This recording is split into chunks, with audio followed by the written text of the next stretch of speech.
So thank you very much for attending. My name is Jennifer Stirrup, and I'm here today to give you a bit of a different angle on diversity, inclusion and equality. Now, I will start by saying that I am still learning about this subject.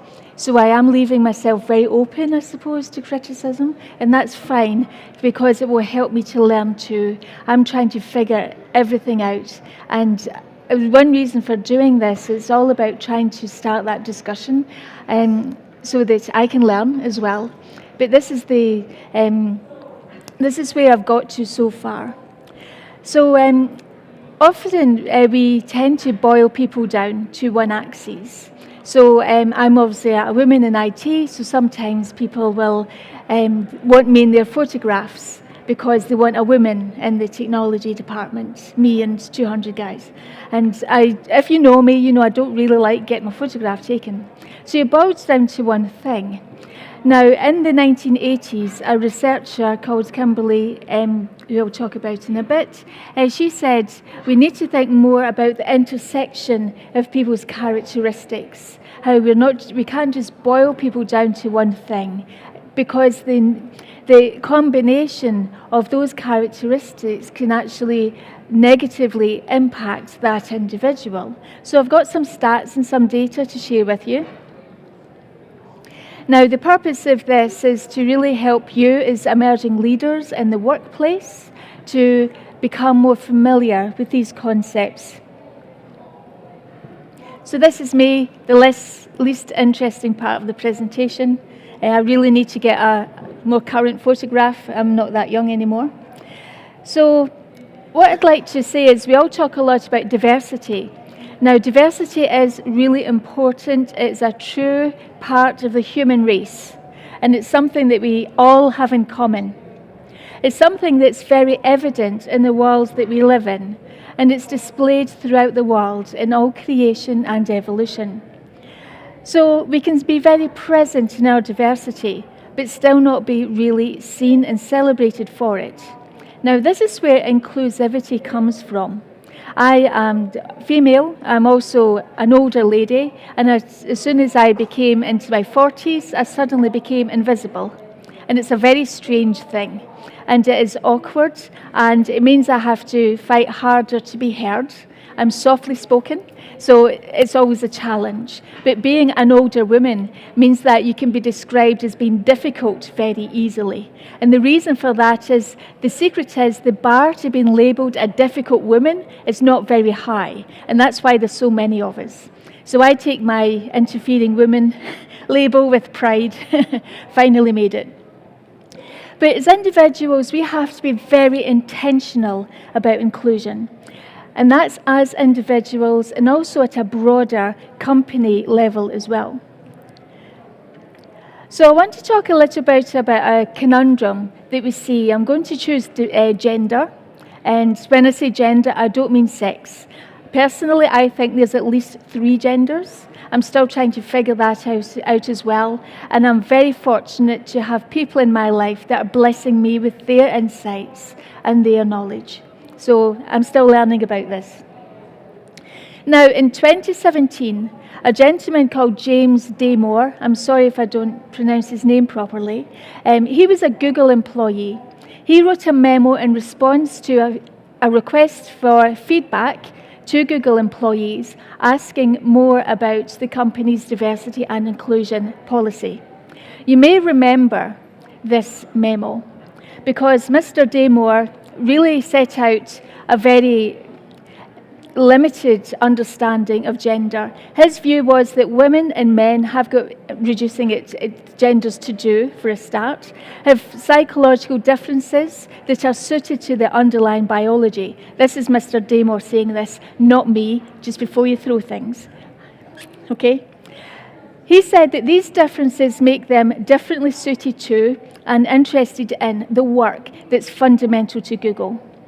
But Google is trying to create this diverse environment of technical and engineering leadership with greater number of women, and these differences can sustain, and it was hurting the company.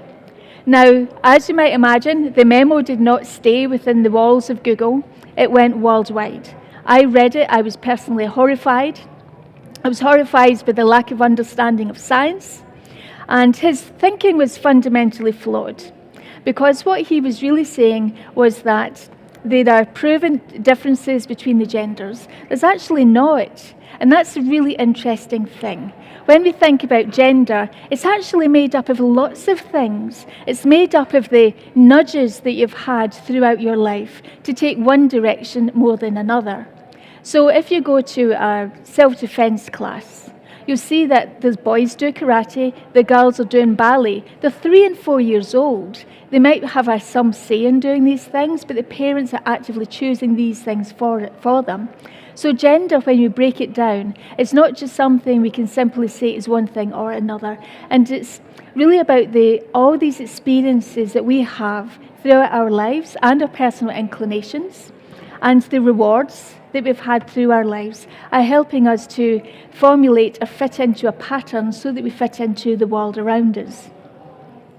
So the thing is with Damore's thinking is he was saying there's a separation between these genders that's scientifically based. It was fundamentally wrong. We can't say that one variable causes outcomes in many variables in social sciences. It doesn't work like that. But what we can say is that there are lots of variables that can account for lots of different outcomes. This is where intersectionality comes in. Because intersectionality is not just looking at our characteristics, it's looking at the combinations of those characteristics and how people respond to you and how you respond to them, to your environment. I should add, I am not having a go at Google, okay? So Microsoft people, stop clapping. This is not what we're doing. Google actually have got 7 out of the 17 leadership members that are actually women. So they just don't handle dissent very well. But they're getting better at diversity. So they fired Mr. Damore rather than hear him out or give him the opportunity to have a debate. But the thing is that we need to eliminate biases, not perpetuate them. And that's the other side of the gender debate specifically. There's a bit of a conundrum because he showed some very flawed thinking. But if we're saying that gender doesn't account for that much, then it becomes harder in some ways to justify diversity. Because we can't immediately say that hiring more women, for example, is going to lead to more diverse thinking, which will lead to more profit for businesses. It's quite a jump to say those things, particularly if women are not allowed to speak or find it difficult to talk when they're at a table, perhaps expressing ideas. So simply hiring women or more women is not the answer to the problem. There has to be more welcoming, more inclusion, and a sort of understanding of intersectionality, that it's not just one axis that we look at people at. There's lots of characteristics. We want to try and break down biases, not perpetuate them.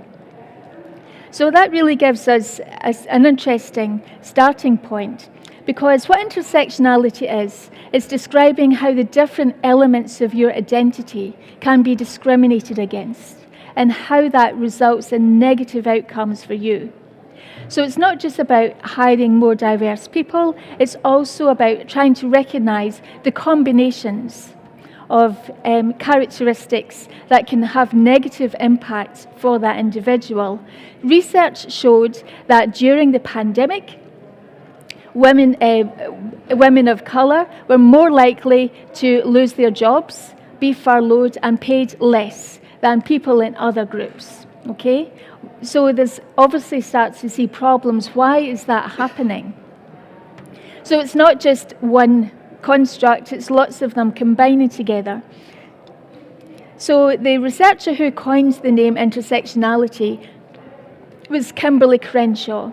She described how discrimination against different facets of a person's identity can overlap and impact their lives. So she wrote a book in 1989 called Demarginalizing the Intersection of Race and Sex. She is a US lawyer and an advocate, and she talks about the intersectional experience is greater than the sum of racism and sexism. And our analyses need to take intersectionality into account. And she's focused specifically on she was looking specifically of women of colour at that time. And what she said is the colour of your skin, your gender, your disability, your sexual orientation, all of these interact in order to impact your lived experiences, and they can contribute to unequal outcomes in ways that cannot be attributed to one dimension alone.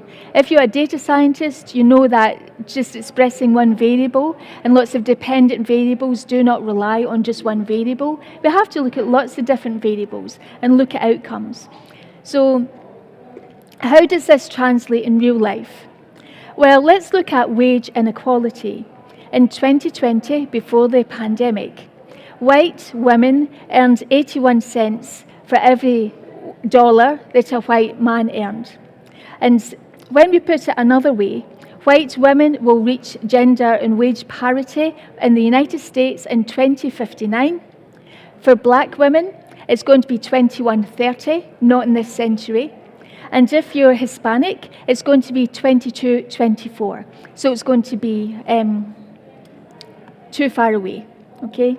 So we see wage inequality and how that impacts disabilities as well, and that increases with intersectionality. So for example, in the UK, men with disabilities from the Bangladeshi community will experience a pay gap of 56% compared to non-disabled white British men. So what does that mean for us in the workplace? It can mean a lack of professional development. Research shows that black women have got less access to training, they receive less mentorship, they receive less sponsorship at executive levels, they have less frequent opportunities to interact with senior leaders. All of these things leads to fewer opportunities to develop their careers compared to white women. So as a result, only 21% of C-suite leaders in the US are actually women, only 4% are women of colour, and only 1% are black women. And it's all these stories that are being told to these women throughout their careers, and the lack of encouragement and sponsorship. So in the Bay Area in San Francisco, companies started to implement diversity programs. But that helped women that were white. It didn't really seem to make that much difference for women who were not white. So the problem there is recognizing that intersectionality, making sure that there's a better playing field for everyone involved. So there's also hiring and discrimination, inequalities and unemployment. An experimental study in Belgium showed there was a double jeopardy problem for Maghreb Arab women applying for high cognitive demanding jobs such as programming and data science. Their CVs or their resumes were overlooked by HR professionals even though they were as well qualified as native Belgian applicants. So there's all sorts of quite sad and very difficult reading, and it gets worse. So things like sexual harassment. So more than half of all lesbian, bisexual and trans black and minority ethnic women will report twice unwanted touching and harassment compared to white women, for example, in the workplace.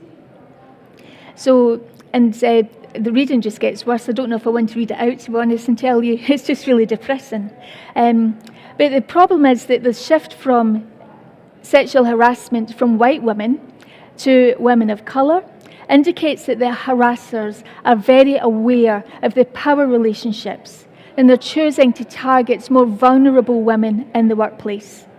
And they're more likely to experience microaggressions as well. So it's like people intuitively understand intersectionality because they're trying to diminish people for whom the characteristics are having an adverse impact.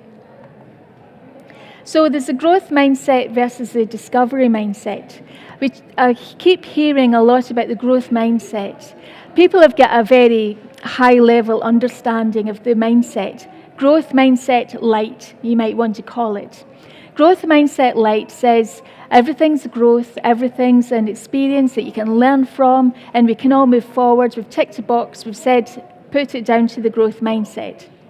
That's a very simplistic way, and even Carol, the lady who actually invented the term growth mindset, she says companies have got it wrong because the growth mindset actually pushes the onus on the victim to forgive rather than the individual, the aggressor, if you like, to change their ways or to internalize what they've done and make improvements. Growth mindset can be a cop-out card, quite frankly. If you pay Monopoly, get out of jail card. So trying to adopt a discovery mindset can help to try and really focus ourselves on our own personal growth. In order to grow, you have to recognize where the problems are, and you won't get that if there is no discovery process going on. Now, in a personal note, I meditate and I try to learn, because I'm standing up here talking about intersectionality. I get things wrong all the time. I'm learning, I apologize, I profoundly apologize, and I really try to make the effort to reach out to people who are not white women like me. I'm trying to learn. I may never get it right in this lifetime, but I want to try. And because I really feel really strongly about some of the injustices that we see that are so preventable and impact so many people. It impacts things like data science. We talk about fairness in the AI. This relates to really inherent problems with data-driven predictions, because it's easy to put things in one axis and pretend we've got all these wonderful data science results. Now, intersectionality is neglected, and it's because it's really complex in order to express that concept mathematically, so we're back down to boiling everything down to this simple process again. So this impacts things like hiring system, like automated hiring systems, because fairness might be built in, but it's looking at just one axis. So what I think is we're not going to come to a point where we can accept and embrace one another and recognize and celebrate differences until we try and understand the richness of the parts, the features, and the characteristics that make up who we are as human beings. Because the result of this is abject loneliness.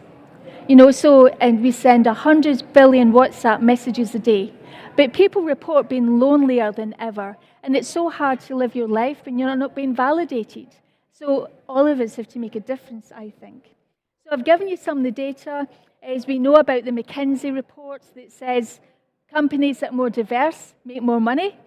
But that's, again, quite reductionist. We're not looking at all the other variables as well. What was it that gender brought with us that helped make that profit? Oh, you are? Oh, okay. Sorry. I seem to have been switched off. Upset someone. Can you hear me? Oh, sorry. So we know about the McKinsey report. It says here we can show mathematically that gender increases profit. We can't say that correlation equals causation. It's the things around gender and how we break that down, those experiences, and helping people to learn that really make the difference. So I'd encourage you to think about the discovery mindset. I've tweeted about this today in case you're interested. And the thing is, one thing that I think stops people is that sense of fear. And it's something that I have. I'm terrified I say the wrong thing all the time. Yeah. So I think we kind of get what we work for. And if you try to approach people with this sort of humility and talk to them and apologize and try to make a difference, people, I think, respond really well to that. So that's my experience anyway. But I've been told I need to ask for feedback. I'm sorry it's just a 20-minute session. I could talk all day. And I'd like to hear, in this true spirit of intersectionality and diversity, what you think. If there's any questions. I know, sorry, it is a mouthful. And in my Scottish accent, it's not helping. Okay, I'd encourage you all to feedback. I am on LinkedIn and I am on Twitter, probably far too much on Twitter, to be honest. But I'd really appreciate learning from everybody. So if you have any comments or feedback, I'd love to hear it. I will also blog about this over at jenstirrup.com. I'm putting myself out there in order to learn. But if you have any questions, I've been told it's time by Richard. So with that, thank you very much. I'll hang around if there's any questions or comments. I'm sorry I can't see any of you.